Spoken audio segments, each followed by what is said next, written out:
What is going on, guys? Welcome back to the channel for this new episode of my best release series, and I will be talking about one of the most requested release so far, and some believe that it's one of the best, and that is Korver release.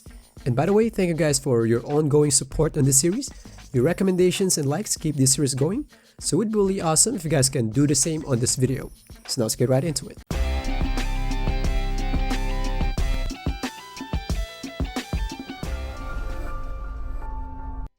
So for those of you who don't know how this Jumpshot series works, basically every video I'll be covering a specific base or release, and I will cross compare it to the others that I already covered. In this way, we can build those charts up video per video.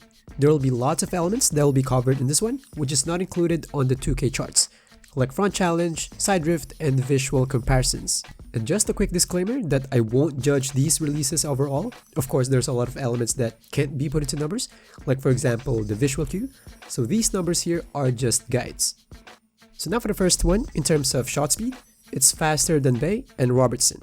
Keep in mind though that yeah, it may have a small difference in there, but in real time, you won't really notice it that much. The gap should be really bigger than that to be really noticeable. And now for the next one, the side drift. For those of you who don't know what side drift is, that's the sideway movement that a jump shot does when you shoot.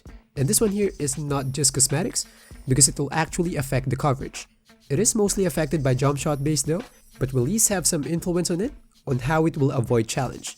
I think it's based on the motion of the release. And in here you can see pretty much the same value as Bay. By the way, side drift stat is kinda subjective. Maybe some of you guys want your jump shot to have more challenge on one side so you can really exploit it in some way. Or maybe some of you guys don't want it as much as possible. You want the challenge proportion to be balanced on each sides.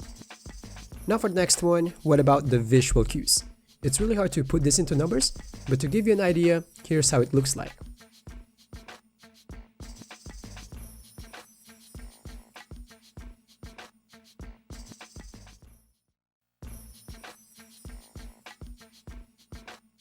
And now for the most important part, the challenge reduction.